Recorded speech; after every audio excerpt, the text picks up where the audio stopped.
Bismillah, Assalamualaikum warahmatullahi wabarakatuh.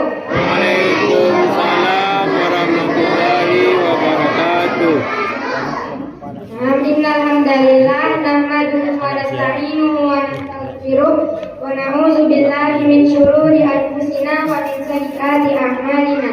May yahdihillahu fala mudilla lahu wa may yudlilhu fala hadiya lahu. Asyhadu an la ilaha illallah wahdahu la syarikalah wa asyhadu anna Muhammadan abduhu wa rasuluh la nabiyya ba'da amma ba'du. Awalan hayya nashkuru ila Allah ta'ala alladzi qad aqarna ni'matan wa hidayatan hatta nastati'a an naktabila fi hadhil makan mubarak.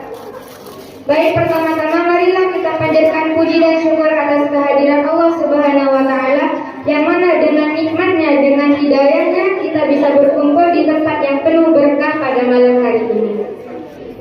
Na'am saniyan salatan wa salaman ila habibina wa syafi'ina wa qurratu a'yunina Muhammad sallallahu alaihi wasallam alladzi hamalan nasa minaz zulumati ilan nur.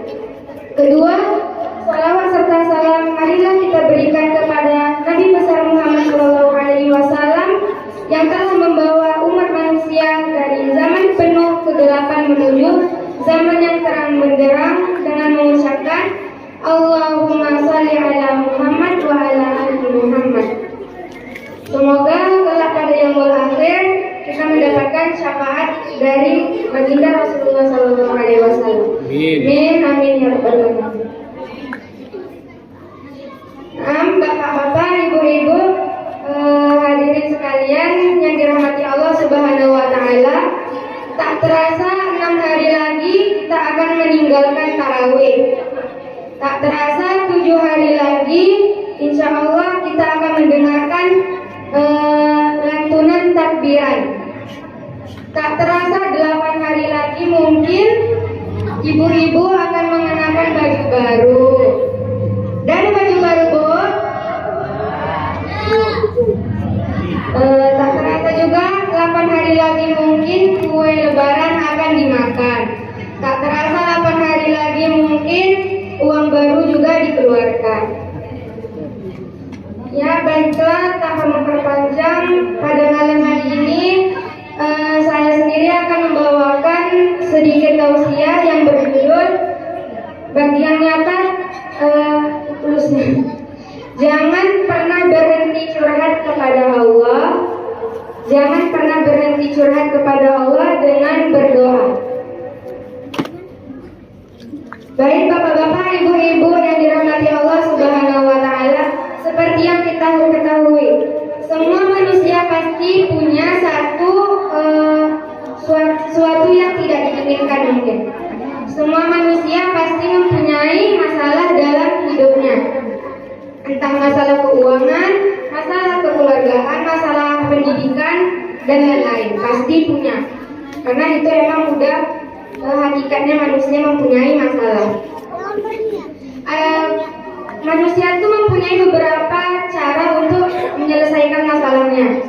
Yang pertama ada mungkin dia menceritakan masalah dia, menjelaskan masalah dia kepada orang-orang terdekat, keluarga, teman-teman, dan lain-lain. Dijelaskan sampai ke unek-uneknya.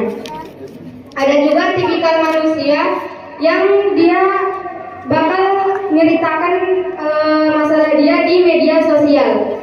Ada juga yang seperti itu. Ada juga tipikal manusia yang status update-nya itu rata-rata tentang kegalauan dia. Mau story Facebook, story Instagram, story WhatsApp, isinya tiap hari tentang kegalauan. Seakan-akan tiada hari tanpa kegalauan. Semua diceritakan di situ, di story. Nanti diupdate tuh story-nya tiap hari tentang kegalauan dia tiap hari. Entah itu yang diumbarnya aib atau bukan, kan kita nggak tahu. Sedangkan mengumbar aib itu hukumnya dilarang keras dalam Islam. Mau menceritakan aib sendiri, aib orang lain itu hukumnya haram, nggak boleh. Ada juga tipikal manusia ini yang paling menyedihkan. Masih ada sekarang manusia yang mempercayai dukun atau peramal. Sedangkan itu dilarang keras dalam Islam. Dilarang mendatangi dukun atau peramal, karena itu dosanya sangat besar. Seperti hadis Rasulullah SAW, man ata arwafan au kanihan fasaddaqahu bima yaqulu faqad kafara mina ala unzila Muhammad. Barang siapa yang mempercayai atau mendatangi dukun atau peramal, maka sesungguhnya dia telah kufur. Dia telah kufur dari ajaran yang telah dibawakan atau yang telah diturunkan kepada Nabi Muhammad SAW. Jadi dilarang keras untuk kita datangi dukun atau peramal. Bapak-bapak, ibu-ibu yang dirahmati Allah Subhanahu Wa Taala, padahal sesungguhnya masalah tersebut gak perlu diumbar.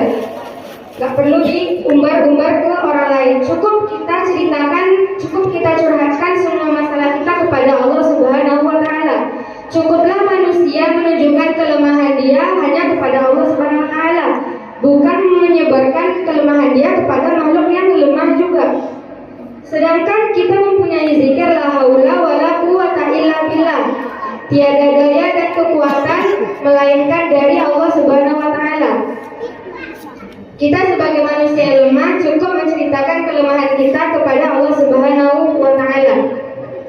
Baik bapak-bapak, ibu-ibu yang dirahmati Allah Subhanahu Wa Taala, seperti pada firman Allah Subhanahu Wa Taala, wa idza sa'alaka ibadi anni fa inni qarib ujibu da'watad da'i idza da'an. Apa kata Allah Subhanahu Wa Taala? Wa idza sa'alaka ibadi anni, apabila hambaku bertanya tentangku, maka jawablah fa inni qarib, sesungguhnya aku dekat. Sesungguhnya aku dekat. Ujibu da'watad da'i idza da'an. Aku mengabulkan permohonan hambaku yang meminta kepadaku. Allah Subhanahu Wa Taala juga berfirman, sesungguhnya aku lebih dekat kepadanya daripada urat leher mereka sendiri.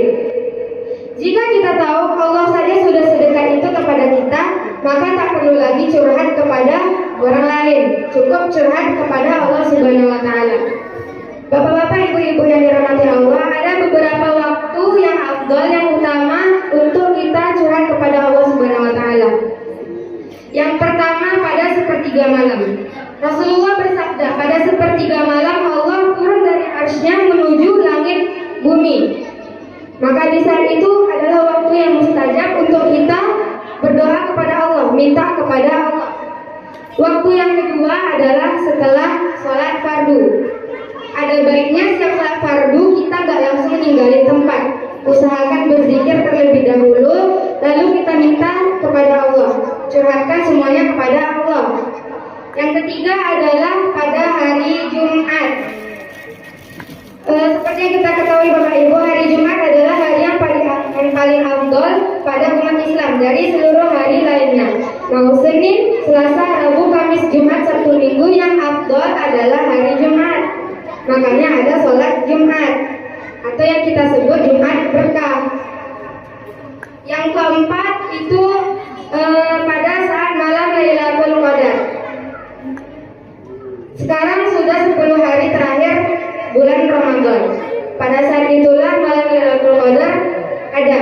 Maka dianjurkan untuk kita mencari malam Lailatul Qadar dan meminta kepada Allah Subhanahu Wa Taala, karena doa pada malam Lailatul Qadar itu mustajab.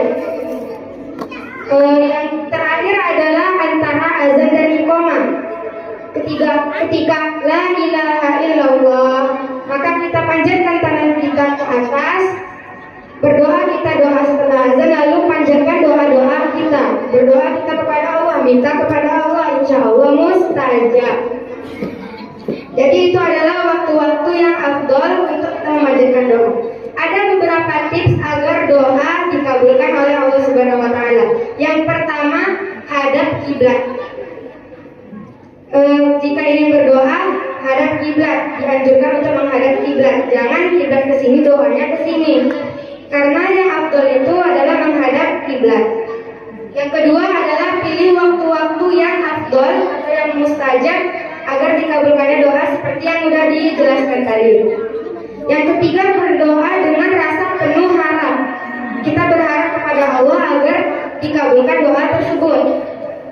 Yang keempat, berdoa dengan rasa rendah hati biar dikabulkan.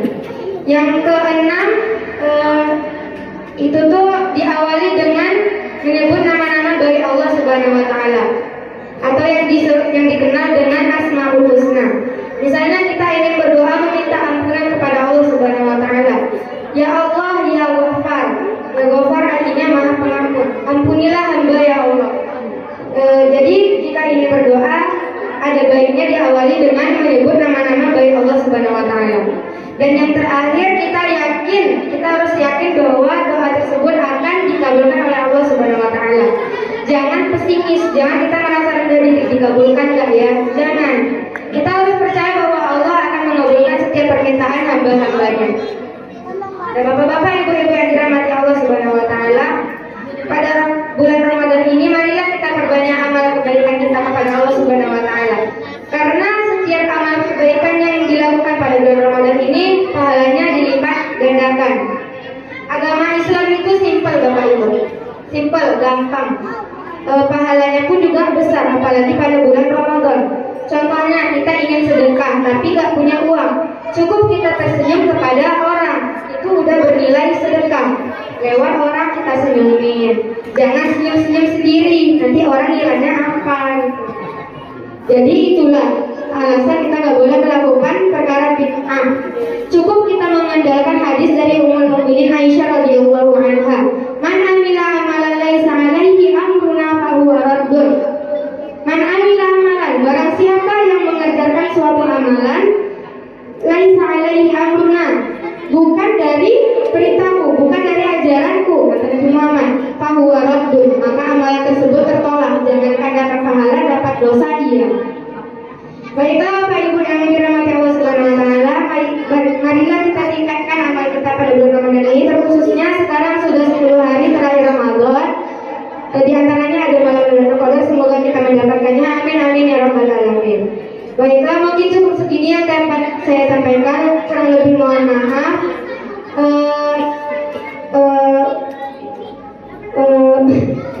Mungkin itu saja yang dapat saya sampaikan. Syukur ala ihtimamikum wa afwan ala kulli akhta. Akhirul kalam. Assalamualaikum warahmatullahi wabarakatuh. Waalaikumsalam warahmatullahi wabarakatuh. Ini minum satu. Terima kasih kita sampaikan kepada Ustaz Isa yang telah menyampaikan sedikit ilmu bagi kita Bapak dan Ibu. Tampaknya dan tampilnya kedua cermas juga karena waktu durasinya sudah di 4 sampai tampil yang pertama. Jadi jangan cemas, waktu kita akan kasih juga untuk tampil yang kedua. Kita minta anak kami 3.